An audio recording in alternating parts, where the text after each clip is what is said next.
નમસ્તે વિદ્યાર્થી મિત્રો, આપણે છે 12th ફિઝિક્સની અંદર ચેપ્ટર નંબર 14 કે જે સેમિકન્ડક્ટર ઇલેક્ટ્રોનિક્સ દ્રવ્ય રચનાઓ અને સિમ્પલ સર્કિટ એટલે કે સાદા પરિપથો છે. આની અંદર આપણે છે પીએન જંકશન કોને કહેવાય ત્યાં સુધીની આપણે ચર્ચા કરેલી છે. ત્યારબાદ આગળ વધીએ, બરાબર. તો એના બે પ્રકાર છે, વોલ્ટેજ અને પ્રવાહની લાક્ષણિકતા લઈએ તો એક ફોરવર્ડ બાયસ લાક્ષણિકતા છે અને બીજી છે રિવર્સ બાયસ લાક્ષણિકતા. એમાં આપણે લાસ્ટ ટાઈમ છે ફોરવર્ડ બાયસ લાક્ષણિકતા લીધી છે, પણ આજે થોડુંક છે તે ફરી પાછું રિપીટ કરી નાખીએ. ટૂંકમાં ડાયોડ કોને કહેવાય તો કે પી અને એન પ્રકારના અર્ધવાહકોનું કાયમી જોડાણ કરો તો જે રચના બને એને આપણે ડાયોડ તરીકે ઓળખીએ છીએ. લઈએ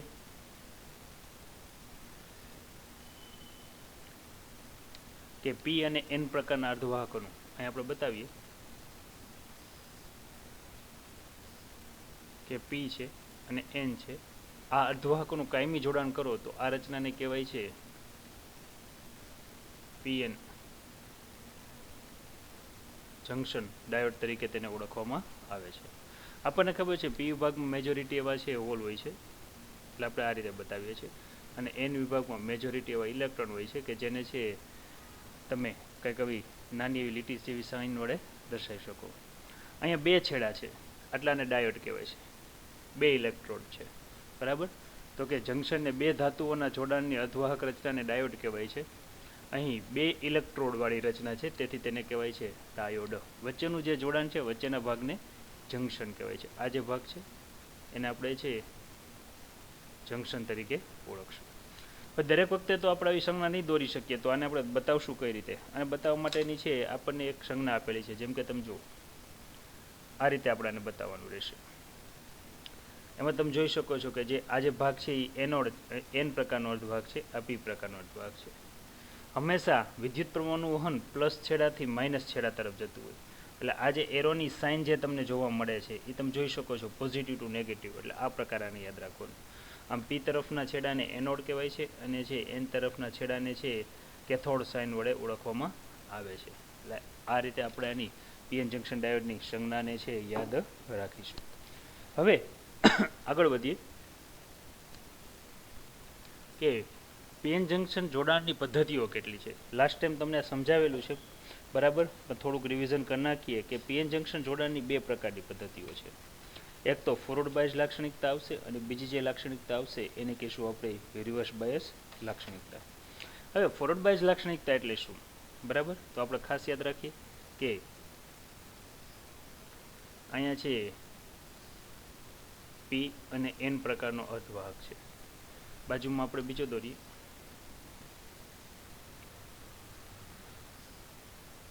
પી પ્રકારનો અર્ધવાહક અને એન પ્રકારનો અર્ધવાહક. જો પી પ્રકારના અર્ધવાહકનો છેડો છે એની સાથે બેટરીનો ધન છેડો જોડો અને એન પ્રકારનો અર્ધવાહક છે એની સાથે બેટરીનો ઋણ છેડો જોડો તો આ જે રચના બને છે આ રચનાને કહેવાય છે ડાયોડનું ફોરવર્ડ બાયસ કહેવાય છે, બરાબર છે.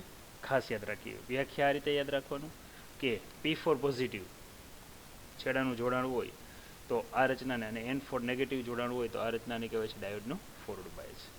જ્યારે રિવર્સ બાયસ લાક્ષણિકતા શું છે, રિવર્સ બાયસમાં પી સાથે ઋણ છેડો અને એન સાથે પ્લસ છેડો, એટલે વિરોધક જોડાણ, નેગેટિવ સાથે પોઝિટિવનું અને છે પોઝિટિવ સાથે નેગેટિવ, એ રીતે પણ તમે યાદ રાખી શકો. તો આ જે જોડાણ બને આ જોડાણને કહેવામાં આવે છે રિવર્સ બાયસ. તો આપણે ખાસ યાદ રાખીએ કે પીએન જંકશન ડાયોડ છે એની કેટલી પદ્ધતિઓ છે જોડવાની, તો કે બે. કઈ તો કે ફોરવર્ડ બાયસ અને રિવર્સ બાયસ. નામ જ એવા છે કે ફોરવર્ડ એટલે શું થાય તો કે છે ગતિ વધતી હોય એને ફોરવર્ડ કહેવાય. આપણને ખબર છે કે આપણે જ્યારે છે ટીવી કે સીડી પ્લેયરની અંદર પિક્ચર જોતા હોય, બરાબર, કોઈ ચિત્રને આપણે આગળ જવા દેવું હોય તો આપણે ફોરવર્ડ કરતા હોય, પાછળ વળી પાછું જો વહી ગયું હોય એ જ જોવું હોય તો પાછળ બેક લેવું પડે, એટલે એને કહેવાય રિવર્સ. એનો અર્થ એવો થયો રિવર્સમાં છે ને ગતિ અવરોધાય, જ્યારે ફોરવર્ડમાં અવરોધ ઓછો હોય એટલે ઝડપથી આગળ વધે.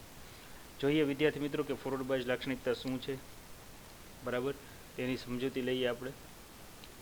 જંકશનની ફોરવર્ડ બાયસ લાક્ષણિકતા એટલે શું, વ્યાખ્યા છે, બરાબર, જે તમને સમજાવી કે પી પ્રકારનો અર્ધવાહક, અને તમે આ રીતે પણ બતાવી શકો. હમણાં જ આપણે આની સંજ્ઞા લીધી, તમને ખબર છે આ પી છેડો છે, આ એન છેડો છે. પી પ્રકારના અર્ધવાહક સાથે બેટરીનો ધન છેડો, એન પ્રકારના અર્ધવાહક સાથે બેટરીનો ઋણ છેડો, આ જે જોડાણ છે આ જોડાણને કહેવાય છે ડાયોડનું ફોરવર્ડ બાયસ. હવે આ પ્રકારનું જોડાણ કરતાં થાય શું એની વાત કરીએ. જો લાક્ષણિકતા શબ્દ આવે ત્યાં આઈવી કેરેક્ટરિસ્ટિક આવે, એટલે કે વિદ્યુત પ્રવાહ અને વોલ્ટેજનો સંબંધ આવે. યાદ રાખજો, વોલ્ટેજના ફેરફાર સાથે વિદ્યુત પ્રવાહના સંબંધને છે એની લાક્ષણિકતા કહેવાય. આવી લાક્ષણિકતાને સ્ટેટિક કેરેક્ટરિસ્ટિક એટલે કે સ્થિત લાક્ષણિકતા કહેવાય છે. જો આ લાક્ષણિકતા મુજબ આલીએ તો એના બે પ્રકાર છે. એમાં ફોરવર્ડ બાયસ લાક્ષણિકતા અત્યારે આપણે અભ્યાસ કરી રહ્યા છીએ, બરાબર. તો આની છે પરિપથ તમારે પ્રેક્ટિકલની અંદર પણ આવશે, કઈ રીતે એનો અભ્યાસ કરવો, બરાબર, એની આપણે છે વિગતે ચર્ચા કરીએ. જોઈએ ફોરવર્ડ બાયસ લાક્ષણિકતા. આના માટે તમારે એક સિમ્પલ સર્કિટ દોરવી પડશે. પહેલાં કેવા પ્રકારની સિમ્પલ સર્કિટ એની વાત કરીએ. આ પ્રકારનું જોડાણ કરતાં શું થાય એની પણ આપણે ચર્ચા કરવી છે, બરાબર. એટલે જો અહીંયા આપણે દોરીએ છીએ ફોરવર્ડ બાયસ લાક્ષણિકતા. હવે અહીંયા છે ચોપડીમાં આપણે છે ડાયોડની સંજ્ઞા કંઈક આ રીતે બતાવી છે, જો આ રીતે. પણ અહીંયા જે હું ડાયોડની સંજ્ઞા દોરીશ, બરાબર, મારે આખી ઇલેક્ટ્રોનની ગતિ સમજાવી છે, એટલે આ જે સંજ્ઞા છે ને હું કંઈક આવો ડાયોડ દોરીશ. યાદ રાખો, પરીક્ષામાં તમે ડાયરેક્ટ આ દોરી શકો, પણ આપણે સમજૂતી માટે આ પ્રકારનો ડાયોડ લઈએ છીએ. ચાલો દોરીએ તો વધારે ખ્યાલ આવે, બરાબર છે. એઝ એ ફોરવર્ડ બાયસ લાક્ષણિકતા. ફોરવર્ડ બાયસ લાક્ષણિકતા લેવા માટે પહેલાં આપણે શું કરીએ તો કે અહીંયા છે એક પીએન ડાયોડ દોરીએ. આ વચ્ચેનું જંકશન છે, આ પી છેડો છે, આ એન છેડો છે. હવે પીએન જંકશન સાથે એક પહેલાં તો પી પ્રકારના અર્ધવાહક સાથે બેટરીનું અહીં એક રિઓસ્ટેટ જોડી દઈએ. હવે રિઓસ્ટેટનું કામ શું છે? As a regulator. વોલ્ટેજમાં તમારે વધઘટ કરવી હોય તો આ તમે છે રિઓસ્ટેટ એટલે કે જેને RH સાઇન વડે દર્શાવીએ તેની મદદથી ફેરફાર થઈ શકે. ડાયોડમાંથી કેટલો પ્રવાહ પાસ થાય છે એ પ્રવાહ નોંધવા માટે આપણે અહીંયા છે ને એક મીટર જોડી દઈએ. મીટર છે એ મિલીના ક્રમનું જોઈએ, એટલે મિલી એમ્પિયર મીટર. હંમેશા યાદ રાખવાનું કે પ્રવાહ મીટર હંમેશા શ્રેણીમાં જોડાય, જ્યારે વોલ્ટેજ મીટર હંમેશા સમાંતરમાં જોડાય. અને આની સાથે આપણે છે 0 થી 2 વોલ્ટની બેટરી જોડી દઈએ. જો આ પ્રકારની રચના છે. હવે તમને ખબર છે કે મારે પી પ્રકારના અર્ધવાહક સાથે બેટરીનો ધન છેડો જોડવો છે, એટલે અહીંથી તમે જો વિચારો, બરાબર, તો અહીં રિવોસ્ટેટ દ્વારા જે મને જોડાણ મળ્યું છે ત્યાંથી જો હું આમ લેતો જાઉં તો આ પી છેડો થયો. તો પી છેડા સાથે મારે બેટરીનો ફરજિયાત ધન છેડો જોડવો પડે, અને સામે બેટરીનો કેવો છેડો જોડવો પડે? ઋણ છેડો, પ્લસ માઇનસ. યાદ રાખીએ, આ બેટરી આપણે 0 થી 2 વોલ્ટ સુધીની જોડીએ છીએ, બરાબર. અને આ જે લાક્ષણિકતા છે આ લાક્ષણિકતાને આપણે કહીએ છીએ ફોરવર્ડ બાયસ. હવે સાથે સાથે કેટલા વોલ્ટેજ આપણે 2 વોલ્ટની બેટરી જોડીએ એટલે સીધા 2 વોલ્ટ લાગુ પડશે, પણ આપણે તો 0.1, 0.2, 0.3 રીતે આગળ વધવું છે. તો આપણે શું કરવું પડશે તો કે આ રિઓસ્ટેટ એટલે કે આ સોલેનોઇડ છે. સોલેનોઇડની રચના આપણે ભણી ગયા છીએ. એઝ એ પંખામાં જે રેગ્યુલેટર આવે એવું રેગ્યુલેટર છે. જો રેગ્યુલેટર ન હોય તો પંખો સીધો ફાસ જ ફરતો હોય, જેમ કે આપણે કહીએ 5 ઉપર ફરતો હોય. પણ રેગ્યુલેટર હોય તો તમે રેગ્યુલેટરની મદદથી પંખાની સ્પીડ વધઘટ કરી શકો, 1, 2, 3, 4, 5 આ રીતે લઈ જઈ શકો છો. તો હવે આપણે શું કરવું છે તો કે હવે કેટલા વોલ્ટેજ લાગુ પડશે એ આપણને ખબર કેમ પડે એ નોંધવા માટે આપણે છે સમાંતરમાં એક બીજું મીટર જોડીએ. આ મીટરને વોલ્ટ મીટર કહીશું આપણે, બરાબર. સમાંતરમાં આપણે કાંઈ બીજું મીટર જોડેલું છે એને આપણે છે વોલ્ટ મીટર તરીકે ઓળખીએ. જે છે એ વોલ્ટેજનો શું કરશે માપન? પ્લસ હોય તો સામે પ્લસ છેડો, માઇનસ સામે કયો છેડો આવશે? માઇનસ છેડો. હવે આપણે એ ન ભૂલવું જોઈએ કે વચ્ચેનો વિસ્તાર છે એ જંકશન એરિયા છે, બરાબર છે. હવે તમને ખબર છે પી વિભાગની અંદર મેજોરિટી એવા હોલ છે, ત્યાં મેજોરિટી એવા શું છે? હોલ આવેલા છે. અને માઇનોરિટીમાં શું આવેલો હોય છે? ઇલેક્ટ્રોન આવેલો હોય છે. એન વિભાગમાં છે મેજોરિટીમાં ઇલેક્ટ્રોન હોય છે, અને માઇનોરિટીમાં શું આવેલા હોય છે તો કે હોલ આવેલા હોય છે. જંકશનની નજીકનો વિસ્તાર આપણને ખબર છે કે આ જે નજીકનો વિસ્તાર એવો છે, આ વિસ્તાર કે મેજોરિટી ઇલેક્ટ્રોન કે હોલ નથી. આ વિસ્તાર મેજોરિટીની દ્રષ્ટિએ ખાલી છે, માત્ર અહીંયા ધન અને ઋણ આયન આવેલા છે. આ વિસ્તારને આપણે ડેપ્લેશન લેયર કહીએ છીએ. એટલે આપણને એ પણ ખબર છે કે જે આ વચ્ચેનો વિસ્તાર છે, બરાબર, અહીંયા છે આર્સેનિક પરમાણુ છે એ ધનાયન તરીકે વર્તે છે, એટલે આ સ્થિતિ છે. અને એલ્યુમિનિયમ પરમાણુ છે એ પોતે ઋણાયન તરીકે વર્તે છે. હવે આ જે સ્થિતિની આપણે વાત કરીએ છીએ, બરાબર, તો અત્યારે જ્યારે મેં બેટરી લગાડેલી નથી ત્યારે જંકશનની સ્થિતિ કેવી છે એની વાત કરવી છે મારે. જો એની વાત કરવી હોય, બરાબર, તો જંકશનના વચ્ચેનું જે ડેપ્લેશન લેયર છે કે જેને હું અહીંયા ડી સાઇન વડે દર્શાવું, એ કેવું છે, એની વચ્ચેના વોલ્ટેજ કેવા છે એની મારે ચર્ચા કરવી છે. તો એને હું બાજુમાં આકૃતિમાં કંઈક આ રીતે દર્શાવું. યાદ રાખો, આ આકૃતિ ચોપડીમાં નથી આપી, ચોપડીમાં કંઈક અલગ રીતે આપી છે, પણ તમને સમજાય એટલા માટે હું કંઈક આ રીતે દોરું છું. અહીંયા છે બરાબર. વોલ્ટેજ છે કંઈક આ રીતે છે, તમે જોઈ શકો છો. આ જે વોલ્ટેજ છે ને એ ડેપ્લેશન વિસ્તારના વોલ્ટેજ છે, જેને હું V0 સાઇન વડે દર્શાવું. બરાબર. અને આ જે છે ને ડેપ્લેશન લેયરની પહોળાઈ છે, જેને હું કંઈક D સાઇન વડે દર્શાવું. આ ક્યારની સ્થિતિ છે? જ્યારે હજી વોલ્ટેજ લાગુ પાડ્યા નથી ત્યારની સ્થિતિ છે. હવે થાશે શું એની વાત કરીએ. જેવું આપણે અહીંયા છે વોલ્ટેજ લાગુ પાડશું તો આપણે કેવા પ્રકારની સિચ્યુએશન જોવા મળશે એની વાત કરીએ. બરાબર. તો તમે જોઈ શકો છો અત્યારે જંક્શનનું વિદ્યુત સ્થિતિમાન પ્લસથી માઇનસ તરફ, એટલે આ બાજુ છે, જેને હું V0 સાઇન વડે દર્શાવું છું, જે મેં અહીંયા બાજુમાં ગ્રાફમાં પણ V0 વડે દર્શાવ્યું છે. ઉપરનો વિસ્તાર છે યાદ રાખીએ પ્લસ દર્શાવે છે, નીચેનો વિસ્તાર શું દર્શાવે છે? માઇનસ દર્શાવે છે. હવે તમે જુઓ બાહ્ય બેટરીનું પીડી કઈ બાજુ છે. તમે જુઓ બાહ્ય બેટરીનું પીડી એના કરતાં વિરુદ્ધ દિશામાં છે, પ્લસથી માઇનસ.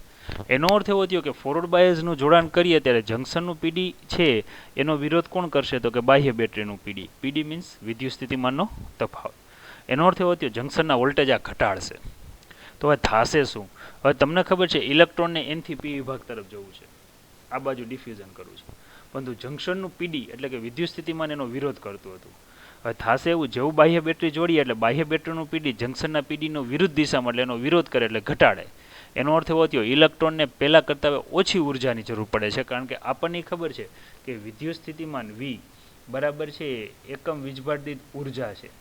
પહેલાં વધારે ઉર્જાની જરૂર પડતી હતી, હવે ઓછી ઉર્જાની જરૂર પડશે. એનો અર્થ એવો થયો ઝડપથી જઈ શકશે. ઝડપથી જઈ શકશે એટલે ગતિ વધશે. ગતિ વધશે તો એટલે આ રચનાને શું કહેવાય? Forward bias. બીજા શબ્દોમાં આપણે સમજીએ. તમે જોઈ શકો છો કે પી પ્રકારના અર્ધવાહક સાથે બેટરીનો ધન છેડો જોડેલો છે, એન પ્રકારના અર્ધવાહક સાથે બેટરીનો ઋણ છેડો જોડેલો છે. હવે ધન છેડો છે એનો અર્થ શું થયો? તો કે ઇલેક્ટ્રોન જે અહીંયા છે, ઇલેક્ટ્રોનને આ બાજુ આવવા માટે આ પ્લસ છેડો છે ને ખેંચશે. ખેંચશે એટલે તમને ખબર છે કે જ્યારે છે કોઈ દિવાલ આપણે ટપવી હોય ને દિવાલ ઉપર કોઈ વ્યક્તિ ઊભો હોય એ આપણને હાથ પકડીને ખેંચે તો આપણે ઝડપથી ચડી શકીએ. એનો અર્થ એવો થયો ઝડપથી ચડી શકીએ એટલે આપણી ગતિ વધે છે. તો આ રચનાને શું કહેવાય? Forward bias. હજી એક આ રીતે પણ સમજી શકીએ. અહીંયા તમે જોઈ શકો છો કે એન પ્રકારના અર્ધવાહક સાથે બેટરીનો ઋણ છેડો છે. ઇલેક્ટ્રોનનો ચાર્જ પણ નેગેટિવ છે. નેગેટિવ વચ્ચે શું થાય? તો કે અપાકર્ષણ થાય. એનો અર્થ એવો થયો ઇલેક્ટ્રોન એક તો આ જંક્શન ઓળખતા હતા, ધીરે ધીરે ઓળંગતા હતા, પણ નેગેટિવના કારણે વધારાનું અપાકર્ષણ બળ લાગશે એટલે ઝડપથી ઓળંગશે. ખ્યાલ આવ્યો? તો આ રીતે ઇલેક્ટ્રોન છે જેવા જંક્શન ઓળંગે તો આપણને અહીંયા છે પ્રવાહમાં છે વધારો થતો જોવા મળશે. જેવા ઇલેક્ટ્રોન જંક્શન ઓળંગે પ્રવાહમાં વધારો થતો જોવા મળે. બરાબર. સરળતાથી વધારે જોવા મળે. એટલે કે આ રચનાને કહેવાય ડાયોડનું ફોરવર્ડ બાયસ. અહીંયા જેવા ઇલેક્ટ્રોન જંક્શન ઓળંગીને પી વિભાગમાં આવે તો તમે જોઈ શકો છો બાહ્ય બેટરીમાંથી ઉર્જા મેળવી વળી પાછા એન વિભાગમાં જઈને આખી સાયકલ ચાલુ રહે. આ રીતે થાય છે. એનો અર્થ એવો થયો કે આ પ્રકારનું જોડાણ કરતાં જંક્શન વચ્ચેની જે ઉર્જાની ગેપ હતી ને ઘટી, કારણ કે ગતિ વધી. હવે ઘટાડો થાય છે એ મારે બતાવવો છે. તો હું આમાં કઈ રીતે બતાવી શકું? તો ઘટાડા બતાવવું હોય બરાબર, તો હું એના એક ત્રુટક રેખા વડે જો આ રીતે બતાવું કે પેલા ડેપ્લેશન લેયર જેટલું હતું એમાં હવે ઘટાડો થયો. જો આ ડેપ્લેશન લેયરમાં પહેલાં કરતાં શું થયું? ઘટાડો. એને હું D ડેશ સાઇન વડે દર્શાવું. હારવાર ઉર્જામાં પણ ઘટાડો થયો. પહેલાં વોલ્ટેજ વધારે જોતા હતા, હવે જે વોલ્ટેજ જોઈ છે બરાબર એ એકદમ ઓછા જોઈ છે. એટલે આ જે વોલ્ટેજ છે બરાબર એ પરિણામી વોલ્ટેજ કે જેને હું શેના વડે દર્શાવી શકું? V સાઇન વડે દર્શાવી શકું. આપણી ચોપડીમાં આ ગ્રાફ આપણને કઈ રીતે આપેલો છે એની હું તમને ચર્ચા કરી દઉં. આપણી ચોપડીમાં આ ગ્રાફ છે કંઈક આ પ્રકારે આપેલો છે. પહેલાં છે આ રીતે આમ દોરી અને આ રીતે આપ્યો છે બરાબર. પછી એમ કીધું છે કે હવે છે પહેલાં કરતાં છે ઓછી ઉર્જાની જરૂર પડે છે, એટલે આ ગ્રાફ એ લોકોએ આ રીતે બતાવ્યો છે બરાબર. આને નંબર 2 આપ્યું છે, આને નંબર શું આપ્યું છે? 1 આપ્યું છે. હવે આ જ વસ્તુ તમે જોઈ શકો, તમને આ સરળતાથી એના કરતાં સમજાશે. ડેપ્લેશન લેયરની પહોળાઈ ઘટે છે અને સાથે સાથે વિદ્યુત સ્થિતિમાનનો તફાવતમાં પણ શું થાય છે? ઘટાડો થાય છે. તો આ રીતે આપણે સરળતાથી સમજી શકીએ. હવે આખો હું તમને પ્રયોગ સમજાવું છું બરાબર. હોમવર્કમાં પ્રયોગની લિંક મોકલીશ, કારણ કે પ્રેક્ટિકલ પરીક્ષામાં હોય છે પ્રયોગ. હવે આ પ્રયોગ કઈ રીતે થાય? આપણે એવું ભણ્યા છીએ કે ઇલેક્ટ્રોનને છે એનથી પી વિભાગ જવું હોય અને સિલિકોન સ્ફટિક હોય તો આપણને ખબર છે 0.7 વોલ્ટની જરૂર પડે અને જર્મેનિયમ સ્ફટિક હોય તો 0.2 વોલ્ટની જરૂર પડે. હવે હું શું કરીશ તો કે અહીંયા એ આખો પ્રયોગ લઉં છું. જો બરાબર, તો કે અહીંયા આપણે આખો પ્રયોગ લઈએ તો કંઈક આપણે આ રીતે બતાવી શકીએ. દાખલા તરીકે હું એક ક્રમ લખું છું.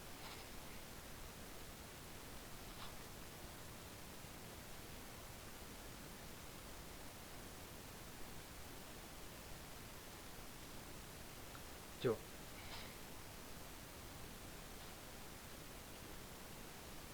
આપણે અહીંયા છે ક્રમ લખીએ, અહીંયા વોલ્ટેજ લખીએ,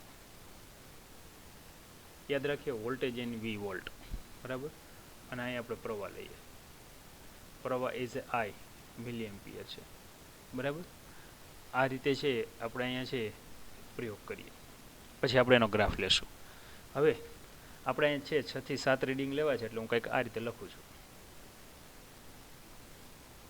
બરાબર. આ રીતે આપણે લઈ લઈએ, ક્રમ આપી દઈએ આપણે.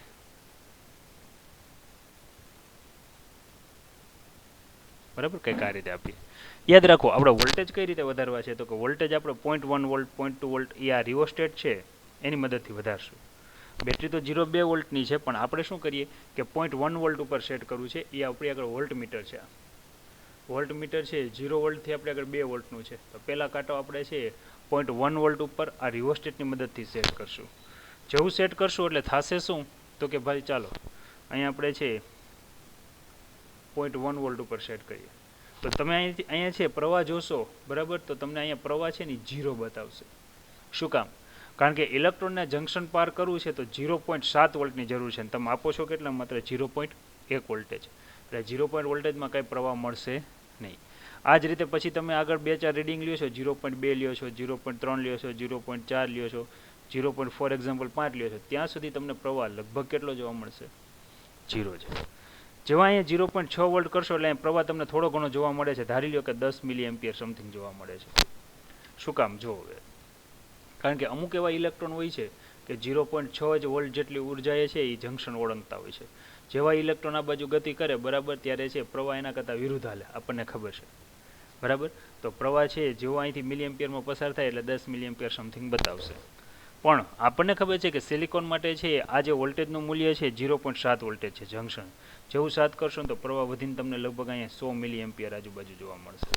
એનો અર્થ એવો થયો કે આ બધા જ ઇલેક્ટ્રોનને એટલી ઉર્જા મળી જાય છે કે એકસાથે જંક્શન ઓળંગી શકે. જેવા અહીંયા આવશે હોલમાં બેસે આ ઇલેક્ટ્રોન છે વળી અહીંથી છે બેટરીમાંથી પસાર થઈ આગળ વધશે, અને પ્રવાહ છે ઇલેક્ટ્રોનની ગતિ કરતાં આપણને ખબર છે કઈ દિશામાં હોય છે, તો કે વિરુદ્ધ દિશામાં હોય છે. આ રીતે આખી સાયકલ ચાલશે. ખ્યાલ આવી ગયો? બરાબર. તો તમારે જ્યારે પ્રેક્ટિકલની અંદર પણ પ્રયોગ કરવાનો થાય, બરાબર, ત્યારે આ જ પ્રકારે કરવાનું થશે, કંઈક આવા રીડિંગ જ આવશે. હવે આના સંબંધ આપણે મેળવીએ વોલ્ટેજ વિરુદ્ધ પ્રવાહનો, બરાબર, કેવા પ્રકારનો સંબંધ મળે છે. હવે અહીંયા છે ને હું પ્રવાહ લઉં છું, પ્રવાહ યાદ રાખો મિલી એમ્પિયરમાં લઉં છું. અહીંયા હું વોલ્ટેજ લઉં છું, વોલ્ટેજ છે હું 0.1 વોલ્ટ 0.2 વોલ્ટ આ રીતે લઉં છું. આ 0.1 વોલ્ટ 2 3 0.4 0.5 0.6 0.7 0.8 વોલ્ટ આ રીતે કંઈક આપણે વોલ્ટેજ લીધા. પ્રવાહના ગાળા લઈએ, બરાબર, તો કે અહીંયા છે 10 milli ampere, 20 milli ampere, 30 dot dot dot dot આ રીતે લઈએ તો કે 100 મિલી એમ્પિયર આ રીતે બતાવીએ. હવે તમે ગ્રાફમાં તમે જોઈ શકો છો, જો ગ્રાફમાં આપણે ગ્રાફ લઈએ તો કે 0.5 સુધી તો આપણને પ્રવાહ 0 જ મળે છે, એટલે 0.1 આપણને છે પ્રવાહ 0 મળે, બરાબર. 0.2 0 મળે, 0.3 0.4 0.5 આપણને કેટલો મળે છે? 0. જેવો 0.6 લઉં તો મને 10ની આસપાસ મળે છે, એટલે અહીંયા કંઈક મળે છે. અને 0.7 આ પ્રવાહ વધીને મને કેટલો મળે છે? 100 સુધી મળે છે. હવે જો હું આનો ગ્રાફ દોરું, બરાબર, તો મને ગ્રાફ કેવો મળે છે એની હું વાત કરું. જો અહીંયા હું ગ્રાફ લઉં, બરાબર, તો ગ્રાફ મને કંઈક આવો મળશે. તમે જુઓ 0 0 0 0 એ વધતો જાય છે, અને આ વોલ્ટેજ જે છે એકદમ વધી જાય છે. એનો અર્થ એવો થયો કે અહીંયા જે મને વધારો જોવા મળે છે, બરાબર, એકદમ વધારો, એ 0.7 વોલ્ટેજે જોવા મળે છે. યાદ રાખો આ સિલિકોન સ્ફટિક છે, ત્યારે સિલિકોનને એટલી ઉર્જા મળતી હોય કે બધા જ ઇલેક્ટ્રોન વેલેન્સ બેન્ડમાંથી કન્ડક્શન બેન્ડમાં જઈ શકતા હોય.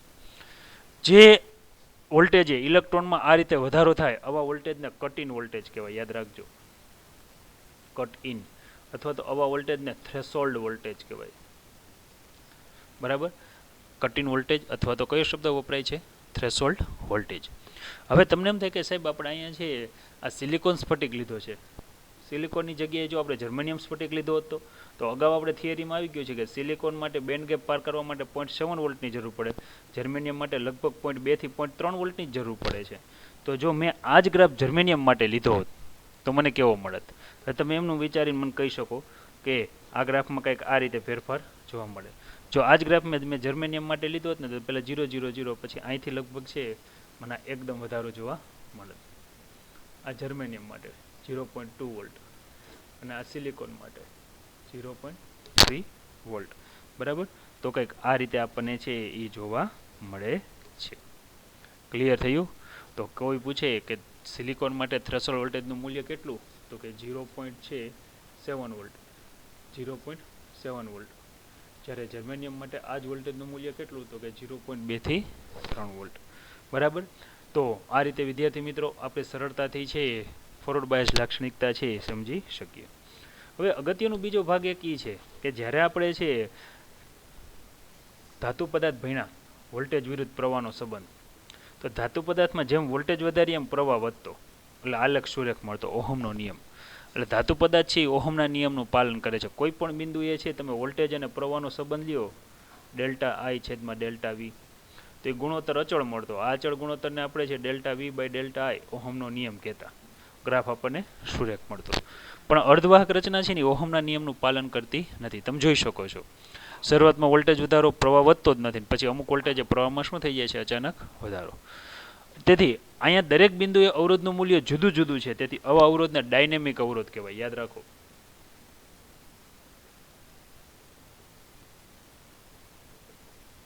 ડાયનેમિક અવરોધ તરીકે ઓળખવામાં આવે છે. હવે ડાયનેમિક અવરોધ લેવો કઈ રીતે? ધારી લ્યો કે મારે છે આ બિંદુ માટે ડાયનેમિક અવરોધનું મૂલ્ય લેવું છે. જો આ બિંદુ માટે, તો મારે શું કરવાનું, ત્યાં વોલ્ટેજ અને પ્રવાહનો ફેરફાર લઈ લેવાનો. તમે જોઈ શકો છો અહીંયા જે મને આ મૂલ્ય મળશે આને હું શું કહીશ, ડેલ્ટા આઈ. કારણ કે આ મૂલ્ય છે એને હું I2 કહી દઉં, આ મૂલ્ય છે હું I1 કહી દઉં. એ જ રીતે આ જે ભાગ છે આ ભાગને કહેવાશે ડેલ્ટા વી કહેવાશે.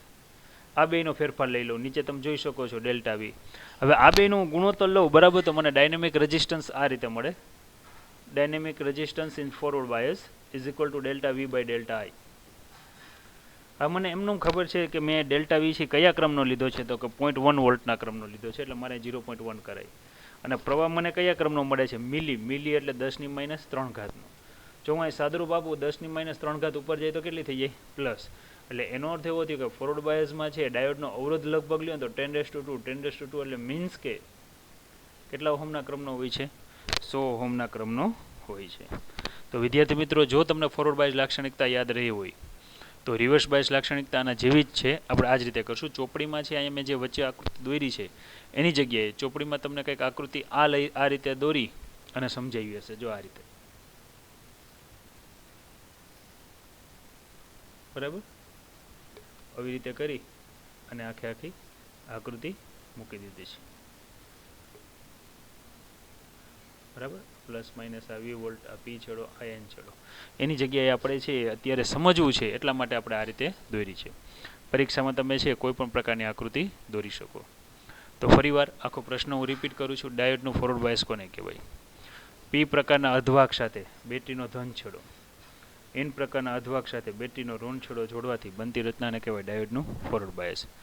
આ પ્રકારનું જોડાણ કરતાં જ જંક્શનનું વિદ્યુત સ્થિતિમાનનો તફાવત અને બાહ્ય બેટરીનો વિદ્યુત સ્થિતિમાનનો તફાવત પરસ્પર વિરુદ્ધ દિશામાં આવે છે.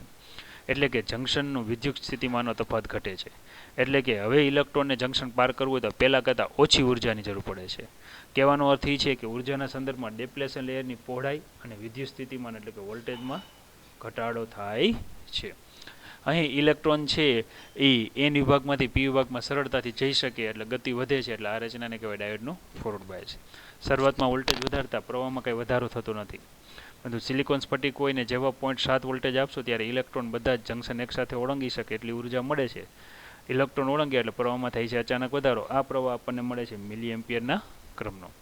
અહીં જે વોલ્ટેજ પ્રવાહમાં વધારો થાય છે આવા વોલ્ટેજને કટ ઇન અથવા થ્રેશોલ્ડ વોલ્ટેજ કહે છે. સિલિકોન અને જર્મેનિયમ માટે તેમના મૂલ્ય 0.7 વોલ્ટ કે 0.2 વોલ્ટ હોય છે. આ માત્ર જાણકારી માટે છે, આ તમારે ક્યાંય દોરવાનું નથી, યાદ રાખજો. બરાબર, અહીં છે દરેક બિંદુએ અવરોધનું મૂલ્ય જુદું જુદું હોય છે. એટલે કે અર્ધવાહક રચના ઓહમના નિયમનું પાલન કરતી નથી. છતાં કોઈપણ બિંદુએ જ્યારે અવરોધ લેવો હોય તો ત્યારે એનો ઢાળ લેવો પડે, એટલે સૂક્ષ્મ ફેરફાર લેવો પડે. આ રીતે ડેલ્ટા વી બાય ડેલ્ટા આઈ લઈએ તો ફોરવર્ડ બાયસમાં અવરોધનું મૂલ્ય લગભગ 100 ઓહમની આજુબાજુ મળે છે. વિદ્યાર્થી મિત્રો, આટલું લખો એટલે 3 માર્ક પૂરા થાય. તો મારા ખ્યાલથી આવડે એવા છે. બરાબર, તો આને આપણે રોકડા કરવાના છે. એ જ રીતે હવે હું તમને એક બીજી વસ્તુ સમજાવું છું કે બીજી લાક્ષણિકતા જેને કહેશું આપણે રિવર્સ બાયસ લાક્ષણિકતા. એટલે ફોરવર્ડ બાયસ લાક્ષણિકતામાં છે જો અહીં વ્યાખ્યા તો આવી ગઈ છે તો તમને આવડે જ છે કે પીએન જંકશનમાં પી તરફના છેડાને ધન ધ્રુવ સાથે એન તરફના છેડાને ઋણ ધ્રુવ સાથે જોડવામાં આવે ત્યારે આ પ્રકારના જોડાણને ડાયોડનું ફોરવર્ડ બાયસ કહે છે. હવે આપણે લઈએ કે રિવર્સ બાયસ લાક્ષણિકતા શું છે. રિવર્સ બાયસની મેં તમને વ્યાખ્યા અગાઉ કરાવી દીધી કે જે આ પીએન ડાયોડ છે, પી છેડો એન છેડો વિરોધક જોડાણ કરવાનું, પી સાથે બેટરીનો ઋણ છેડો, એન સાથે બેટરીનો ધન છેડો, એટલે આ માઇનસ અને આ પ્લસ, આ જોડાણને શું કહેવાય છે? ડાયોડનું રિવર્સ બાયસ. વ્યાખ્યા જોઈ જઈએ.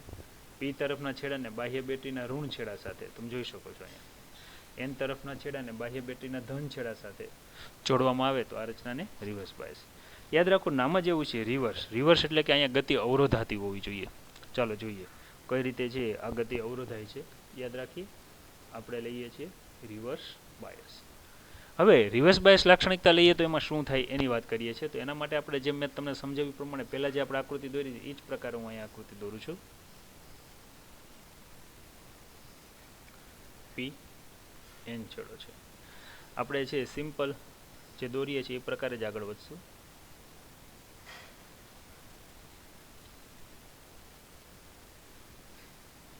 યાદ રાખો રિવર્સ બાયસમાં પ્રવાહનું મૂલ્ય બહુ ઓછું હોય છે. બહુ ઓછું હોવાના કારણે આપણે છે અહીંયા જે જોડાણ કરશું બરાબર, એમાં જે મીટર જોડશું ને માઇક્રોના ક્રમનું જોડશું. માઇક્રો એટલે 10⁻6. આમાં મિલી હતું એટલે 10⁻3. બરાબર. સાથે સાથે આપણે વોલ્ટ મીટર તો જોડવું જ છે. બરાબર છે. આ પ્લસ છેડો, આ માઇનસ છેડો છે. હવે તમે જુઓ અહીં પી સાથે બેટરીનો ઋણ છેડો જોડવાનો છે અને એન સાથે બેટરીનો ધન છેડો જોડવાનો છે. આ રચનાને શું કહીશું આપણે? ડાયોડનું રિવર્સ બાયસ. બરાબર, તમે જોઈ શકો છો. હવે પી છેડાની અંદર શું હોય છે? તો આપણને ખબર છે પી વિભાગની અંદર હોલ હોય છે વધારે અને ઇલેક્ટ્રોન અહીંયા કેવા હોય છે? માઇનોરિટીમાં. જ્યારે એન છેડામાં ઇલેક્ટ્રોન વધારે છે, જ્યારે માઇનોરિટીમાં શું છે? હોલ છે. વચ્ચેનો વિસ્તાર શું છે? તો કે વચ્ચેના વિસ્તારને આપણે જંકશન કહીએ છીએ. એન વિભાગમાં ધન આયન છે અને અહીંયા એલ્યુમિનિયમ પરમાણુ બધા કેવા બને છે? ઋણ આયન. હવે થાય છે શું આ પ્રકારનું જોડાણ કરવાથી એની આપણે વાત કરીએ છીએ. અહીંયા આપણે વોલ્ટમીટર જોડેલું છે જેને આપણે વી સાઇન વડે દર્શાવશું. યાદ રાખીએ કે અહીંયા જે આપણે છે જે બેટરી જોડશું એ હવે 0 થી 2 વોલ્ટની નથી જોડવી, પણ હવે આપણે જોડવી છે 0 થી આપણે છે ને 10 વોલ્ટની બેટરી જોડવી છે. કહેવાનો અર્થ છે મોટી બેટરી જોડવી છે. 10 વોલ્ટ કે 15 વોલ્ટ સુધીની આપણે જોડશું. હવે જ્યારે બેટરી હજી આપણે જોડી નથી ત્યારે જંકશનની સ્થિતિ કેવી છે એની હું તમને વાત કરી દઉં. હજી બેટરી જોડી નથી ત્યારે છે જંકશનની સ્થિતિ કંઈક વિદ્યાર્થી મિત્રો આવી છે. બરાબર. આ જે છે એ જંકશનનો વિદ્યુત સ્થિતિમાનનો તફાવત છે. બરાબર, જે તમને દેખાય છે જેનો હું V0 સાઇન વડે દર્શાવું છું. અને આ જે ભાગ છે ને ડેપ્લેશન લેયરની શું છે? પહોળાઈ છે, આટલી છે. યાદ રાખજો. હવે જેવું અહીંયા જોડાણ કરશો થશે શું? તમે જોઈ શકો છો કે જંકશનનો વિદ્યુત સ્થિતિમાનનો તફાવત પ્લસ થી માઇનસ આ બાજુ છે. બાહ્ય બેટરીનો વિદ્યુત સ્થિતિમાનનો તફાવત એ બાજુ છે. એનો અર્થ એવો થયો કે હવે અહીં સહાયક સ્થિતિમાં આવશે. એનો અર્થ એવો થયો જંકશન આગળનું વિદ્યુત ક્ષેત્ર વધી જશે વિદ્યુત સ્થિતિમાન વધવાના કારણે. એટલે હવે ઇલેક્ટ્રોનને જે એનથી પી વિભાગમાં જવું હતું જેટલી ઉર્જાની જરૂર પડતી ને એના કરતાં વધારે ઉર્જાની જરૂર પડશે. વધારે ઉર્જાની જરૂર પડે એનો અર્થ એવો થયો કે અહીંયા છે ઇલેક્ટ્રોનની ગતિ ધીમી પડે. ધીમી પડે એટલે આપણે એને કયો શબ્દ વાપરીએ છીએ? Reverse bias. ખ્યાલ આવી ગયો? બરાબર. ખાસ યાદ રાખીએ થાય છે શું જો હવે અહીંયા છે ઇલેક્ટ્રોન એનથી પી વિભાગ તરફ જતા, જેવા એનથી પી વિભાગ તરફ જાય છે બરાબર ઇલેક્ટ્રોન એક તો માંડ જંકશન ઓળંગી શકતા, પણ આ બેટરીનો જો કયો છેડો છે? ધન છેડો છે જો અહીંયા. અને આ બાજુ બેટરીનો કયો છેડો છે? ઋણ છેડો છે. બરાબર. હવે ધન છેડો શું કરશે? ઇલેક્ટ્રોનને ખેંચશે પોતાની બાજુ. એનો અર્થ એવો થયો ઇલેક્ટ્રોનને જંકશન ઓળંગવા દેશે નહીં. એનો અર્થ એવો થયો ઉર્જાના સંદર્ભમાં વાત કરીએ તો ઇલેક્ટ્રોનને બહુ કાર્ય કરવું પડશે, વધારે ઉર્જાની જરૂર પડશે. આ અર્થમાં એવું કહી શકીએ કે ઇલેક્ટ્રોનને જે પહેલાં જે ડેપ્લેશન લેયર હતું ને એના કરતાં ડેપ્લેશન લેયરમાં શું થશે? વધારો થશે. ખૂબ વધારે ઉર્જાની જરૂર પડે છે એટલે ડેપ્લેશન લેયરમાં વધારો થાય. જેવો ડેપ્લેશન લેયરમાં વધારો થાય સાથે સાથે ઉર્જામાં પણ શું થાય છે ને સાથે સાથે છે અહીંયા છે ઉર્જામાં પણ શું થાય છે? વધારો થાય છે, બરાબર. એટલે આ જે ઉર્જા છે એ આપણે અહીં શું લખશું, V પ્લસ V0 આવી રીતે પણ બતાવી શકો કે બેની સરવાળો થયો અને વધારો થયો. જ્યારે આગળનામાં આપણે શું થયું હતું, અહીંયા બંનેમાં ઘટાડો થયો હતો, એટલે આપણે અહીંયા છે V માઇનસ V0 એવો શબ્દ પણ વાપરી શકો અહીંયા, બરાબર છે. ચોપડીમાં વાઈપો નથી, આ તો આપણે સમજૂતી માટે લઈ શકીએ. એટલે કે પહેલાં કરતાં હવે તમે જોઈ શકો છો કે ડેપ્લેશન લેયર જે હતું એના કરતાં ખૂબ વધી ગયું. જો આ ડી ડેશ સાઇન વડે દર્શાવો તો ઇલેક્ટ્રોનની ગતિ અહીંયા અવરોધાય છે. એટલા માટે આપણે કહીએ છીએ કે અહીંયા છે ઇલેક્ટ્રોનની ગતિ અવરોધાતી હોવાથી આ ઘટનાને શું કહેવાય, રિવર્સ બાયસ. હવે થશે શું તો કે આ રિવર્સ બાયસમાં પણ આપણે પ્રયોગ કરી શકીએ, જેમ આપણે લીધું તે પ્રમાણે. આ ક્રમ છે, આ વોલ્ટેજ છે, અને આ શું છે, પ્રવાહ છે. યાદ રાખો પ્રવાહ માઇક્રોનમાં છે, માઇક્રો એમ્પિયર, બરાબર. જો આના ભાગ પાડીએ તો આપણને છે કંઈક અહીંયા પણ આવી જ લાક્ષણિકતા જોવા મળશે.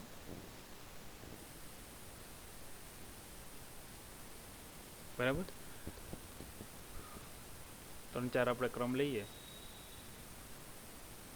યાદ રાખીએ કે આપણે અહીંયા જે છે વોલ્ટેજ આપવાના છે 1 volt, 2 volt, 3 volt, 4 volt, 5 volt, 6 volt, 7 volt something આપવા છે. હવે થશે શું તમે જુઓ.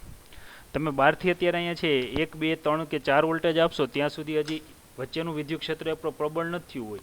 ક્યાંય બાજુમાં જ્યાં સહસંયોજક બંધમાં ઇલેક્ટ્રોન જે જકડાયેલા છે, યાદ રાખજો, ઇલેક્ટ્રોનને બહાર કાઢી આવે. એનો અર્થ એવો થયો કે આપણને અહીંયા છે 2 કે 3 કે 4 વોલ્ટ સુધી છે એ પ્રવાહમાં કંઈ છે વધારો જોવા મળશે નહીં. પણ ખાસ યાદ રાખીએ હવે અહીંયા જોવાનું છે માઇક્રોનના ક્રમનો શું કામ મળે છે. આ વિદ્યુત ક્ષેત્રની દિશા હંમેશા કઈ બાજુ હોય, પ્લસથી માઇનસ તરફની છે. હવે થશે શું તો કે સહસંયોજક બંધમાં પી વિભાગમાં જે ઇલેક્ટ્રોન જકડાયેલા છે એ જેવું તમે 5 વોલ્ટેજ આપશો એટલે વિદ્યુત ક્ષેત્ર એટલું પ્રબળ બની જશે કે આ ઇલેક્ટ્રોનને ખેંચીને આ બાજુ લઈ આવશે. જો ગતિ કરતાં વિરુદ્ધ ગતિમાં માઇનોરિટી એવા ઇલેક્ટ્રોનને ખેંચશે, મેજોરિટી એવા, કારણ કે અહીંયા પ્લસ છેડો છે અને અહીંયા માઇનસ છેડો છે. માઇનસ માઇનસ અપાકર્ષણ થાય, માઇનસ પ્લસ શું થાય, આકર્ષણ. તો ઇલેક્ટ્રોનની ગતિ આ બાજુ નહીં થાય, યાદ રાખજો. ઇલેક્ટ્રોનની ગતિ એના કરતાં વિરુદ્ધ દિશામાં જશે. એટલે કે અહીંયા છે જે સહસંયોજકમાં જકડાયેલા ઇલેક્ટ્રોન છૂટા પડી અને છે એ કઈ બાજુ ગતિ કરશે, એન વિભાગ તરફ. હવે ઇલેક્ટ્રોન છે એન વિભાગ તરફ ગતિ કરે તો પ્રવાહ તમને ખબર છે એના કરતાં કઈ દિશામાં હાલે, વિરુદ્ધ દિશામાં ચાલે કે નહીં, બરાબર. તો જો પ્રવાહની દિશા કંઈક આવી થઈ, ખ્યાલ આવી ગયો. તો અહીંયા જે કંઈ પ્રવાહ મળ્યો એ કોના કારણે મળ્યો તો કે માઇનોરિટી એવા ઇલેક્ટ્રોનના કારણે મળ્યો જે સહસંયોજક બંધમાં જકડાયેલા હતા. હવે એની સંખ્યા પહેલેથી જ ઓછી છે તો પ્રવાહનું મૂલ્ય આપણે નાનું જ મળવાનું છે. કયા ક્રમનું મળવાનું છે, માઇક્રો એમ્પિયરના ક્રમનું મળવાનું છે. એટલે થશે એવું કે 0.5 થી 0.6 વોલ્ટેજ જે છે મોટા પ્રમાણમાં અહીંયા સહસંયોજક બંધમાં ભંગાણ સર્જાય અને આ બધા જ ઇલેક્ટ્રોન છૂટા પડીને એકી સાથે જંક્શન ઓળંગે. જો આ દિશામાં જેવા જંક્શન ઓળંગે તો પ્રવાહમાં થઈ જશે અચાનક વધારો, અને આ વધારો છે એ માઇક્રોનમાં હશે. કેમાં હશે, માઇક્રોનમાં. ધારી લ્યો હું એમ બતાવું કે 50 થી 100 માઇક્રોન જેટલો વધારો થઈ જાય છે. તો આનો ગ્રાફ કેવો મળે, યાદ રાખજો. અત્યારે હું છે એમાં મેં વિરોધક જોડાણ કર્યું છે એટલે હું ત્રીજા ચરણમાં ગ્રાફ લઉં છું. વોલ્ટેજ અને પ્રવાહ, પ્રવાહ ઇન માઇક્રો એમ્પિયર છે, યાદ રાખીએ. આ મૂલ્ય 0 છે, આ આઈ છે, આ વી છે, બરાબર. 1 volt, 2 volt, 3 volt, 4 volt, 5 volt, 6 volt, આ રીતે બતાવીએ. પ્રવાહ છે 0 છે, બરાબર. અહીં હું બતાવું 10 માઇક્રો એમ્પિયર, 20 માઇક્રો એમ્પિયર, 30, 40 ને 50. તમે જોઈ શકો છો કે 4 સુધી તો છે તમને આ આઉટપુટ શૂન્ય જ મળે છે, બરાબર. તો કે અહીંયા છે 4 સુધી તમને કંઈ પ્રવાહ મળતો નથી, 0 0 જ મળે છે. 5 વધીને 50 થઈ જાય છે એટલે 5 વધીને આ પ્રવાહ છે એ અહીંયા પહોંચી જાય છે, 50 થઈ જાય છે. તો મારો ગ્રાફ લઉં તો ગ્રાફ જો મને આખો કંઈક આવી રીતે મળશે. ખ્યાલ આવી ગયો. ટૂંકમાં રિવર્સ બાયસમાં જે વોલ્ટેજ પ્રવાહમાં વધારો થાય ને આ વોલ્ટેજને છે ને કહેવામાં આવે છે બ્રેકડાઉન વોલ્ટેજ. કેમ બ્રેકડાઉન થઈ જાય ને પડીએ એ રીતની વાત છે. આ વોલ્ટેજને કહેવાય બ્રેકડાઉન વોલ્ટેજ. અને આ જે ઘટના છે આ ઘટનાને છે બ્રેકડાઉનની ઘટના પણ કહેવાય છે. તમે તમારો છે સાથળનો સાંધો છે એને આમ સીધો રાખો તો તમારો પગ છે ને જો આ રીતે ગોઠવાય છે. આપણે કોઈ છે ઓટા ઉપર બેઠા હોય તો આપણો પગ છે નીચે અથવા ખુરચી ઉપર બેઠા હોય ત્યારે પગ આ રીતે લટકતો હોય ગોઠણના સાંધાથી. તો આથી આ વોલ્ટેજને છે ની વોલ્ટેજ પણ કહેવાય છે, યાદ રાખજો. ની વોલ્ટેજ તરીકે પણ ઓળખવામાં આવે છે. ની એટલે આપણને ખબર છે શું થાય છે, બરાબર, ગોઠણનો સાંધો. પણ આ શબ્દ આપણી ચોપડીમાં આપેલો નથી એટલે આપણે આને છે અત્યારે ધ્યાનમાં નહીં લઈએ. આપણે છે અત્યારે માત્ર જે વોલ્ટેજ ધ્યાનમાં લઈએ છીએ કયા વોલ્ટેજ ધ્યાનમાં લેશું? Breakdown voltage. તો આ રીતે છે આપણને બ્રેકડાઉન વોલ્ટેજ મળશે. આ પણ છે તમારે ક્યાંય પરીક્ષામાં દોરવાનું નથી, યાદ રાખજો. માત્ર આ ગ્રાફ દોરવાનો છે. એમાંય તમારે ક્યાંય વેલ્યુ નથી લખવાની. ચોપડીમાં એ મુજબ જ વેલ્યુ લખવાની છે. હવે આપણી ચોપડીમાં આખો આ પ્રશ્ન કઈ રીતે આપ્યો છે, હવે સાથે સાથે હું તમને આના રિવર્સ બાયસ વોલ્ટેજ અવરોધ પણ કરાવી દઉં. તમે જોવો છો કે વોલ્ટેજ અને પ્રવાહનો એકમ સંબંધ છે ને સુરેખ નથી, જુદો જુદો છે. એનો અર્થ એવો થયો કે શરૂઆતમાં વોલ્ટેજ વધવા સાથે પ્રવાહમાં કંઈ વધારો થતો નથી. છતાં પણ તમારે કોઈ પણ બિંદુએ જો વોલ્ટેજ અને પ્રવાહના સંબંધ લેવા છે, ફોર એક્ઝામ્પલ આપણે અહીં લઈએ કે આ બિંદુએ વોલ્ટેજ અને પ્રવાહના સંબંધ લેવા છે, તો ત્યાં તમારે છે વી વર્સિસ આઈ, કે ડેલ્ટા આઈ, આ ભાગ છે ડેલ્ટા વી, બરાબર, એનો ઢાળ લેવો પડે. જો આ પ્રકારે હું ઢાળ લઉં, બરાબર, તો કે છે dynamic resistance in reverse bias, તો આપણને છે ડેલ્ટા વી બાય ડેલ્ટા આઈ કંઈક આવું મળશે. ડેલ્ટા વી અહીંયા 1 વોલ્ટના ક્રમનું છે, ડેલ્ટા અહીંયા 10⁻⁶ વોલ્ટના ક્રમનું મળે છે, ઉપર જશે એટલે 10⁻+6 થશે. એનો અર્થ એવો થયો કે આ અવરોધનું મૂલ્ય ખૂબ જ વધારે 10 લાખ ઓહમના ક્રમનું મળે છે. આ આપણે ખાસ યાદ રાખવાનું છે. તો વિદ્યાર્થી મિત્રો, રિવર્સ બાયસ ઘટના જો પૂછાય 3 માર્કમાં, તો આપણે કઈ રીતે લખવી, કઈ રીતે સમજવી એની વાત કરીએ. પહેલે વ્યાખ્યા લખવાની કે પી પ્રકારના અર્ધવાહક સાથે બેટરીનો ઋણ છેડો અને એન પ્રકારના અર્ધવાહક સાથે બેટરીનો ધન છેડો જોડો તો આ રચનાને ડાયોડનું રિવર્સ બાયસ કહે છે. આ પ્રકારનું જોડાણ જોડતા જ જંક્શનનું પીડી અને બાહ્ય બેટરીનું પીડી એક સ્થિતિમાં આવે છે, એક જ દિશામાં આવે છે. આથી ડેપ્લેશન લેયરની પહોળાઈ અને ઊંચાઈમાં વધારો થાય છે. અહીં પ્રવાહ માઇનોરિટીના કારણે મળે છે, એટલે માઇક્રોનના ક્રમનો હોય છે. સાથે સાથે વોલ્ટમીટર જોડેલું છે. શરૂઆતમાં વોલ્ટેજ વધારતા જે ઇલેક્ટ્રોન છે એ જંક્શન ઓળંગતા નથી, એટલે આપણને આઉટપુટ મળતું નથી. પણ જેવા 0.5 વોલ્ટેજ આજુબાજુ જશું ત્યારે જંક્શનનું વિદ્યુત ક્ષેત્ર એટલું પ્રબળ બની જાય છે કે પી વિભાગમાં સહસંયોજક બનમાં રહેલા ઇલેક્ટ્રોનને બહાર ખેંચી લાવે છે. આ બહાર ખેંચી આવેલા ઇલેક્ટ્રોન એકસાથે જંક્શન ઓળંગશે અને પ્રવાહમાં વધારો થશે. આ રીતે જે આપણને પ્રવાહમાં વધારો જોવા મળે છે વોલ્ટેજ, આ વોલ્ટેજને બ્રેકડાઉન વોલ્ટેજ અને આ ઘટનાને બ્રેકડાઉનની ઘટના કહે છે. અહીં છે વી વિરુદ્ધ આઈનો ગ્રાફ છે ઓહમના નિયમનું પાલન કરતો નથી. છતાં કોઈપણ બિંદુએ જો આપણે છે અવરોધ મેળવવો હોય તો તે બિંદુને સમાવતું આપણે ઢાળ લેવો પડે. આ ઢાળ આપણને છે ડાયનેમિક રેઝિસ્ટન્સ આપે છે કે જેનું મૂલ્ય લગભગ 10⁶ ઓહમના ક્રમનું હોય છે. તો વિદ્યાર્થી મિત્રો, પરીક્ષામાં છે આ બેમાંથી એક પ્રશ્ન તો હશે જ. આને યાદ રાખવાની એક બીજી ટ્રીક છે, આના તફાવત. જોઈએ આપણે તફાવત શું છે. જો આ તમે તફાવત યાદ રાખો ને એટલે તમને ઘણું ખરું યાદ રહી જાય. ચાલો આપણે તફાવત સમજીએ, બરાબર ને? જો ડાયોડના પી વિભાગના સાથે બેટરીનો ધન ધ્રુવ, એન વિભાગ સાથે બેટરીનો ઋણ ધ્રુવ જોડવામાં આવે તો આવા જોડાણને કહેવાય ડાયોડનું ફોરવર્ડ બાયસ. હવે અહીંયા એનાથી ઊંધું, પી વિભાગ સાથે ઋણ ધ્રુવ, એન વિભાગ સાથે ધન ધ્રુવ જોડવામાં આવે તો આવા જોડાણને કહેવાય છે રિવર્સ બાયસ. વિદ્યુતનું વહન એ મેજોરિટી ચાર્જ કેરિયર એવા ઇલેક્ટ્રોનના કારણે થાય છે, બરાબર ને? અને તેથી જ પ્રવાહ આપણને છે અહીંયા મિલી એમ્પિયરના ક્રમનો મળે છે. અહીંયા વિદ્યુતનું વહન માઇનોરિટી ચાર્જ કેરિયરના કારણે થાય છે, તેથી પ્રવાહ આપણને માઇક્રો એમ્પિયરના ક્રમનો મળે છે. ફોરવર્ડ બાયસમાં વોલ્ટેજનું મૂલ્ય વધારતા ડેપ્લેશન સ્તરની પહોળાઈમાં ઘટાડો થાય છે, આપણે જોયું, કારણ કે વિરોધક સ્થિતિ હોય. અને અહીંયા જેમ જેમ આ મૂલ્ય વધારો એમ ડેપ્લેશન સ્તરની પહોળાઈમાં વધારો થાય છે, કારણ કે અહીં સહાયક જોડાણ છે. અહીં પીએન જંક્શનનો અવરોધનું મૂલ્ય 50 થી 100 ઓહમ એટલે 10⁻² ઓહમના ક્રમનો હોય છે. જ્યારે રિવર્સ બાયસમાં આ અવરોધનું મૂલ્ય 10⁶ ઓહમના ક્રમનું હોય છે. તો વિદ્યાર્થી મિત્રો, એકદમ સરસ મજાનો ટોપિક હતો, એ આપણે છે અહીંયા પૂર્ણ કર્યો છે, ડાયોડનું forward bias and reverse bias. બરાબર તૈયાર કરીને છે લખજો. જે હું તમને પીડીએફ મોકલીશ તેમાં અલગ અલગ આપેલું હશે, પણ તમે આને એક જ પ્રશ્નના સ્વરૂપમાં પણ લખી શકો છો. ખાસ યાદ રાખજો, આ તફાવતનું સ્ક્રીનશોટ લઈ લેજો, કારણ કે ચોપડીમાં તફાવત આપેલા છે નહીં, બરાબર છે? તો હવે આગળ વધીએ. નવો topic, what is the rectifier. યાદ રાખો, રેક્ટિફાયર શું છે? આપણને ખબર છે કે આપણે જે કાંઈ ઇલેક્ટ્રોનિક્સ રચના વાપરીએ છીએ,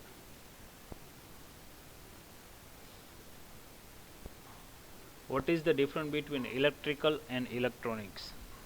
ઇલેક્ટ્રિક અને છે ઇલેક્ટ્રોનિક્સમાં શું તફાવત છે? તમે ઘણીવાર તમે જોશો, કોઈ દુકાને જશો, બરાબર, દાખલા તરીકે વીજળીના ઉપકરણ મળતી હોય એવા દુકાને, તો ક્યાંક લખેલું હશે ઇલેક્ટ્રોનિક્સ ને ક્યાંક લખેલું હશે ઇલેક્ટ્રિક્સ. જ્યાં ઇલેક્ટ્રોનિક્સ લખેલું હશે ને ત્યાં જે વસ્તુ મળતી હશે ને એ બધી કેવી વસ્તુ હશે એ હું તમને કહી દઉં. જેમ કે ટીવી છે, ફ્રીજ છે એટલે રેફ્રિજરેટર છે, બરાબર છે, રેડિયો છે, આવી બધી વસ્તુ મળતી હશે. કે જેની અંદર શેનો ઉપયોગ થાય તો કે ડાયોડનો ઉપયોગ થતો હોય, ટ્રાન્ઝિસ્ટરનો ઉપયોગ થતો હોય, કેપેસિટરનો ઉપયોગ થતો હોય, આવી બધી રચનાઓનો ઉપયોગ થતો હોય. તો આ બધી ઇલેક્ટ્રોનિક્સ ડિવાઇસ છે જેમાં આઈસી આવે. આઈસી એટલે ઇન્ટિગ્રેટેડ સર્કિટ આવે. બરાબર છે. જ્યાં તમે છે અમુક એવી દુકાને જશો, બરાબર, જ્યાં ઇલેક્ટ્રિક લખ્યું હશે, ત્યાં આવી એક પણ વસ્તુ નહીં મળતી હોય. એ દુકાન શેની હશે? કાં પંખાની હશે, કાં આપણે પાણી ખેંચવાની જે મોટર આવે છે ને મોટર કેવું હશે. શા માટે? કારણ કે આની અંદર જેનો ઉપયોગ થાય ને આમાં ડાયોડ, ટ્રાન્ઝિસ્ટર, રેઝિસ્ટરનો ઉપયોગ નથી થતો, આમાં ગૂંચડાનો ઉપયોગ થાય છે. તાંબાનું ગૂંચડું હોય ને, બરાબર. પંખાની અંદર આપણે એમ કહીએ છીએ પંખો ખરાબ થઈ જાય, બળી જાય એટલે આપણે એને બાંધવો પડે, એટલે ફરીવાર મોટરમાં પણ આ જ પરિસ્થિતિ છે. આ બધી ઇલેક્ટ્રિકલ ડિવાઇસ છે, યાદ રાખજો, ઇલેક્ટ્રિકલ ડિવાઇસ. ભવિષ્યમાં આગળ જાઓ ઇન્ટરવ્યુમાં પહેલો જ પ્રશ્ન પૂછશે, what is difference between electrical and electronics. તો આ રીતે તમારે સમજાવવાનું કે જેમાં ડાયોડ, ટ્રાન્ઝિસ્ટર, આઈસી વગેરેનો ઉપયોગ થતો હોય, આ બધી ઇલેક્ટ્રોનિક્સ રચના છે જે અર્ધવાહક રચના છે. શબ્દ અમારે આ લાવો તો અર્ધવાહક રચના છે, અને જેમાં ગૂંચળું આવતું હોય, બરાબર. દાખલા તરીકે છે પાણી ખેંચવાની જે મોટર હોય છે આપણે જમીનમાં નાખીએ છીએ, એ છે, પંખા છે, ઇસ્ત્રી છે. ઇસ્ત્રી હવે ઇલેક્ટ્રોનિક્સ આવવા માંડી છે, પહેલાંના વખતની ઇસ્ત્રી છે જેમાં કોઇલ આવે, બરાબર. આ બધી ઇલેક્ટ્રિકલ ડિવાઇસ છે. હવે આ જે કોઇલવાળી છે ને રચના તમે જોજો તમારા ઘરમાં હશે ને તો એ વધારેમાં વધારે પાવર ઉપાડતી હશે, કારણ કે ડાયરેક્ટ સીધી એસી પાવર ઉપર હાલે. એસી એટલે આપણે ભણી ગયા છીએ ઓલ્ટરનેટિંગ કરંટ. આપણા ઘરે છે પાણી ગરમ કરવાનું હીટર હોય, બરાબર છે, ગીઝર હોય, તો આ બધી રચના શું છે તો કે એસી રચના છે. એસી એટલે કે ડાયરેક્ટ સીધી ઉપાડે. સૌથી વધારે પાવર આ રચના ખાય. જ્યારે આપણે ઘરે ટીવી, ફ્રીજ, રેડિયો છે, મોબાઈલનું ચાર્જર છે, એ ઓછો પાવર ખાય છે, કારણ કે આ બધી ડીસી ઉપર હાલે છે. જો ડીસી એટલે ડાયરેક્ટ કરંટ, આ પ્રકારનો કરંટ હોય ને અને ડીસી કરંટ કહેવાય, ખાસ યાદ રાખીએ. જ્યારે આ એસી. હવે તમને સવાલ એ થાય કે સાહેબ આપણે ઉપયોગ કરીએ છીએ, બરાબર, આની અંદર તો આપણે એવું કરીએ છીએ કે મોટા ભાગે તો આપણે એસી સપ્લાય જ આપીએ છીએ. ફોર એક્ઝામ્પલ આપણે વાત કરીએ, બરાબર, તો કે જો ફોર એક્ઝામ્પલ આપણે વાત કરીએ,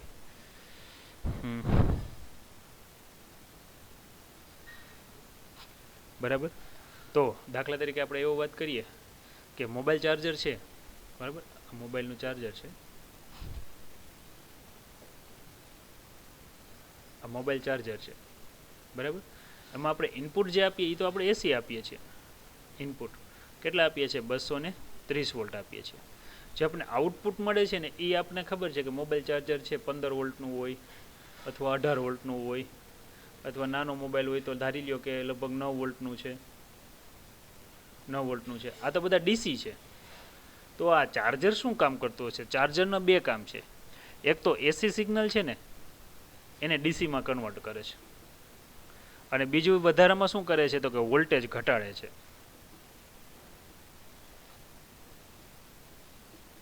વોલ્ટેજ ઘટાડવાનું કામ કરે છે. તો જે ચાર્જર છે ને આ રચનાને તમે કઈ રચના કહી શકો? રેક્ટિફાયર.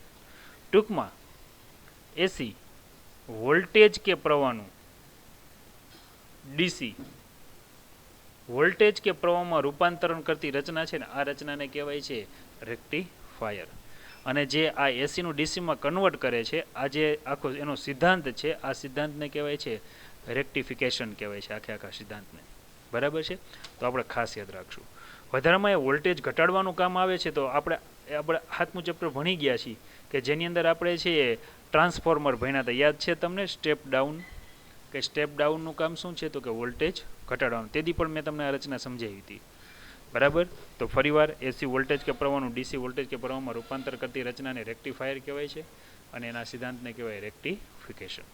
જો એસી સિગ્નલ વોલ્ટેજ કે પ્રવાહ કે પાવરનું ડીસી સિગ્નલ કે વોલ્ટેજ કે પ્રવાહમાં રૂપાંતર કરવાની ક્રિયાને કહેવાય રેક્ટિફિકેશન. અને એના માટે જે ઇન્સ્ટ્રુમેન્ટનો ઉપયોગ થાય છે આ ઇન્સ્ટ્રુમેન્ટને કહેવાય છે રેક્ટિફાયર, બરાબર. રચના કરતી રચનાને કહેવાય રેક્ટિફાયર. આમ પીએન જંક્શન ડાયોડ છે આપણે, બરાબર, એની છે લાક્ષણિકતા લઈએ તો કે બે પ્રકારની લાક્ષણિકતા છે, જેને આપણે ફોરવર્ડ બાયસ પણ કહી શકીએ, જે વિદ્યુતનું વહન એક દિશામાં થવા દે છે. આ બધી વાર્તા છે. પણ આમાં પણ અહીંયા બે પ્રકાર જોવા મળશે. એક આવશે અર્ધ તરંગ રેક્ટિફાયર અને બીજું આવશે પૂર્ણ તરંગ રેક્ટિફાયર. આજે હું તમને અર્ધ તરંગ રેક્ટિફાયર સમજાવું છું, બરાબર, એ આપણે યાદ રાખશું. હવે ખાસ કરીને આપણે શું કરવું છે તો કે આપણે અહીંયા છે પહેલાં તો એક ટ્રાન્સફોર્મર લેવું પડશે, જેને આપણે ટીસી કહીએ. તમને ખબર છે ટ્રાન્સફોર્મરની અંદર છે એ બે પ્રકારના ગૂંચળા હોય છે. એક તો પ્રાઇમરી ગૂંચળું હોય છે અને બીજું કયું હોય છે સેકન્ડરી ગૂંચળું. અહીંયા આપણે 230 વોલ્ટ એસી આપીએ છીએ, બરાબર. અને અહીંયા છે આ રીતે બે સુવાહક ધાતુના સળિયા મૂકેલા હોય છે. અહીંયા ઓછા આટાવાળું ગૂંચળું મૂકીએ છીએ. આ રીતની રચના છે. અહીંયા સાથે સાથે આપણે એક પીએન ડાયોડ જોડીએ છીએ, બરાબર. અહીંયા છે આપણે લોડ અવરોધ આરએલ જોડી દઈએ, આવી કંઈક રચના છે, બરાબર. અને આપણને આઉટપુટ છે ને એ આ બે છેડા વચ્ચે મળશે, આઉટપુટ વોલ્ટેજ. અને વી બરાબર આ સિદ્ધાંતને આપણે કહીશું આઈ આર. આ લોડ અવરોધ છે એનું આરએલ નામ આપી દો, બરાબર, જેને બોજ અવરોધ પણ કહેવાય. આ જે છેડો છે આ પી છે અને આ છે એ એન છે. યાદ રાખો પ્રાઇમરી અને સેકન્ડરી ગૂંચળું છે બંને વચ્ચે આઉટ ઓફ ફેઝ 180 હોય છે. કહેવાનો અર્થ એ છે કે આ એ છેડો છે, આ એ ડેશ છે. જ્યારે આ છેડો ધન હોય ને ત્યારે આ ઋણ હોય, અને આ ઋણ હોય ત્યારે કેવો હોય, ધન હોય. સેમ કન્ડિશન બી અને આપણે બી ડેશ વડે દર્શાવી. જ્યારે આ ઋણ હોય ત્યારે ધન હોય ને, અને જ્યારે છે આ ધન હોય ત્યારે કેવો હોય, ઋણ. તફાવત છે એ પાઈ જેટલો હોય છે બે વચ્ચે, 180 ડિગ્રી જેટલો. અત્યારે મેં જે રચના બહીને લીધી છે એ અર્ધ તરંગ રેક્ટિફાયર છે. હવે અર્ધ તરંગ રેક્ટિફાયરને મારે સમજવા માટે શું કરવું પડશે? જો હું અહીં ઇનપુટમાં એસી સિગ્નલ આપું છું, તમે જોઈ શકો છો એસી સિગ્નલ. અત્યારે શું કરું તો કે ધારી લ્યો કે સેકન્ડરી ગૂંચળું છે, બરાબર, એનો જે એડેસ છેડો છે એની સાથે ધન છેડો લાગુ પડે છે. તમે જુઓ અહીંયા, જો અહીં ધન વોલ્ટેજ લાગુ પડે છે. જેવો અહીં ધન વોલ્ટેજ લાગુ પડશે તો એની વિરોધક સ્થિતિ છે, બરાબર, વિરુદ્ધ દિશા, ત્યાં કયો છેડો હશે, ઋણ છેડો. તો એનો અર્થ એવો થયો કે આ જે પી પ્રકારનો અર્ધવાહક મેં જોડેલો છે પીએન જંકશન ડાયોડ, એમાં પી સાથે બેટરીનો એ ધન છેડો જોડાય છે, તમે જુઓ, બરાબર. અને એન પ્રકારનો અર્ધવાહક તમે અહીંથી આમ નીચેથી આવેલા હો તો એની સાથે કયો છેડો જોડાય છે, ઋણ છેડો. તો પી સાથે ધન અને એન સાથે ઋણ છેડો હોય ત્યારે ડાયોડ કઈ સ્થિતિમાં હોય, ફોરવર્ડ બાયસ. તો અહીંયા પ્રવાહ વહે, કઈ દિશામાં પ્રવાહ વહે તમે જુઓ, અહીંથી ચાલુ થશે. જેમ કે જો હું અહીં લખતો જાઉં છું એ ડેશથી પીએનમાં જશે. પીએનમાંથી જેવો પ્રવાહ આઈ જેટલો પ્રવાહ આરમાંથી પસાર થાય એટલે તમને ખબર છે આઉટપુટ વોલ્ટેજ મળવાના જ છે, કારણ કે આઈ ઇન્ટુ આર એટલે શું થઈ ગયું, આઉટપુટ વોલ્ટેજ. એટલે આ બિંદુને હું ડી નામ આપી દઉં, આ બિંદુને હું સી નામ આપી દઉં. એટલે પ્રવાહ મને અહીંયા છે ડીથી ક્યાં મળશે, સી મળશે, અને આઉટપુટ વોલ્ટેજ મળશે. વળી સીથી ક્યાં જશે તો તમે જોઈ શકો છો બી ડેશ, ને બી ડેશથી ક્યાં જશે, એ ડેશ. ટૂંકમાં આ દિશામાં મને આઉટપુટ વોલ્ટેજ મળે છે. તો હું અહીંયા છે ગ્રાફ આ રીતે લઈ શકું. જો જ્યારે ધન છેડો હોય ત્યારે મને ડીથી સી દિશામાં આઉટપુટ વોલ્ટેજ મળે છે. થશે કેવું, તરત જ બેટરીનું હવે છે ઇનપુટનું ઋણ અર્ધચક્ર લાગુ પડશે. જેવું અહીંયા છે ઇનપુટ ઋણ અર્ધચક્ર લાગુ પડે એટલે એનો અર્થ એવો થયો કે હવે એ ડેશ છેડો છે માઇનસ થઈ જશે, અને સામે બી ડેશ છેડો છે કેવો થઈ જશે, પ્લસ. હવે પી સાથે માઇનસનું જોડાણ થાય છે, અને એન સાથે તમે જોઈ શકો છો કે પ્લસનું જોડાણ થાય છે. એટલે આ સ્થિતિ કઈ આવશે, રિવર્સ બાયસ. યાદ રાખો આ આદર્શ ડાયોડ છે. આદર્શ ડાયોડનો અર્થ એવો થયો કે રિવર્સ બાયસમાં એમાં કોઈ પણ પ્રકારનો પ્રવાહ વહી શકે નહીં, અનંત હોય એનો અવરોધ. તો પ્રવાહ ન વહે. હવે અહીંયા છે આરના બે છેડા વચ્ચે આઉટપુટ પ્રવાહ નહીં વહે, પ્રવાહનું મૂલ્ય 0 છે, તો આઉટપુટ વોલ્ટેજ કેવો થઈ ગયો, 0. એનો અર્થ એવો થયો કે ઋણધર ચક્ર હોય, બરાબર, ત્યારે આઉટપુટમાં આપણને કોઈ પણ પ્રકારનો છે વોલ્ટેજ કે પ્રવાહ કે કાંઈ મળતું નથી. થશે શું, તો વળી પાછો ધનઅર્ધ ચક્ર લાગુ પડશે. એસીમાં બદલાતું જતું હોય. ધનઅર્ધ ચક્ર જેવું લાગુ પડે એટલે પી છેડો કેવો બની જાય, પ્લસ. આ પ્લસ બનવાના કારણે સામે એન છેડો કેવો બની જશે, માઇનસ. જેવો માઇનસ બની જશે તો ડાયોડ કઈ સ્થિતિમાં આવે, ફોરવર્ડ બાયસ. વળી પાછો પ્રવાહ એ પીએન, પીએનથી ડીથી છે આરમાંથી જેવો પ્રવાહ પસાર થાય તો આ ઇન્ટુ આર, એટલે આઉટપુટ વોલ્ટેજ મળે. વળી પાછું ત્યાંથી બી ડેશ, અને બી ડેશથી વળી પાછો એ ડેશ. જો આ એક જ દિશામાં પ્રવાહ વહે તો જેવો અહીંયા ધન અર્ધ ચક્ર લાગુ પડ્યું તો આઉટપુટ આપણને પ્રવાહ મળશે. વળી પાછું ઋણ અર્ધ ચક્ર લાગુ પડે તો થાય એવું, ઋણ અર્ધ ચક્ર લાગુ પડે એટલે તરત જ છે આ પી છેડો છે એ માઇનસ બની જાય, અને એન છેડો છે એ પ્લસ બની જાય. ડાયોડ વળી પાછું રિવર્સ બાયસ આવે. રિવર્સ બાયસમાં ડાયોડમાંથી પ્રવાહ પસાર થાય નહીં, પ્રવાહ ન વહે તો વળી આઉટપુટ વોલ્ટેજ કેવો મળે, 0 મળે. એનો અર્થ એવો થયો કે માઇનસ હોય ત્યારે આપણને આઉટપુટ વોલ્ટેજ મળતો નથી. તો આપણને અહીંયા આઉટપુટ વોલ્ટેજ મળે છે કઈ રીતે મળે છે, આંતરે મળે છે. જ્યારે એસીનું ધન અર્ધ ચક્ર હોય ને ત્યારે જ મળે, ઋણ અર્ધ ચક્ર હોય ત્યારે મળતું નથી. તેથી આપણને એક જ દિશામાં મળે છે, અડધા તરંગ દરમિયાન જ મળે છે. તેથી આ રચનાને શું કહેવાય, હાફ વેવ, અથવા તો આને બોલાય છે અર્ધ તરંગ રેક્ટિફાયર. ક્લિયર થયું કે નહીં, બરાબર. તો આ રચનાને આપણે છે અર્ધ તરંગ રેક્ટિફાયર તરીકે આ રીતે ઓળખીએ છીએ. હવે આ જ રીતે આનો એક બીજો પ્રકાર છે પૂર્ણ તરંગ, જે આપણે છે નેક્સ્ટ ટાઈમ લેવાના છીએ.